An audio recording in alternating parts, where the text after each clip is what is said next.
Chapter 6. How the Portuguese made a superb auto-da-fe to prevent any further earthquakes, and how Candide underwent public flagellation. After the earthquake, which had destroyed three-fourths of the city of Lisbon, the sages of that country could think of no means more effectual to preserve the kingdom from utter ruin than to entertain the people with an auto-da-fe. It having been decided by the University of Coimbra that the burning of a few people alive by a slow fire and with great ceremony is an infallible preventative of earthquakes. In consequence thereof, they had seized on a Biscayan for marrying his godmother, and on two Portuguese for taking out the bacon of a larded pullet they were eating.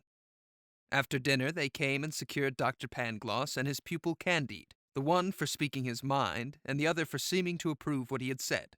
They were conducted to separate apartments, extremely cool, where they were never accommodated with the sun. 8 days afterwards, they were each dressed in a sambenito, and their heads were adorned with paper mitres.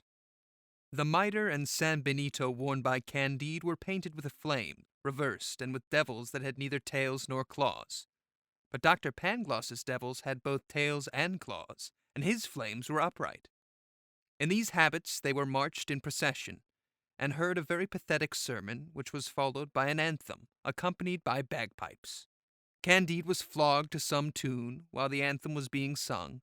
The Biscayan and two men who would not eat bacon were burned, and Pangloss was hanged, which is not a common custom at these solemnities. The same day there was another earthquake, which made most dreadful havoc. Candide, amazed, terrified, confounded, astounded, all bloody and trembling from head to foot, said to himself, "If this is the best of all possible worlds, what are the others? If I had only been whipped, I could have put up with it, as I did among the Bulgarians.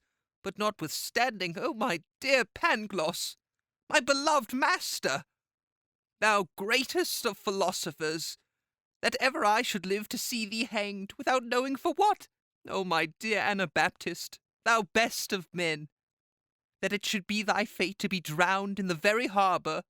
O Miss Cunningham, you mirror of young ladies, that it should be your fate to have your body ripped open!" He was making the best of his way from the place where he had been preached to, whipped, absolved, and blessed, when he was accosted by an old woman, who said to him, "Take courage, child, and follow me."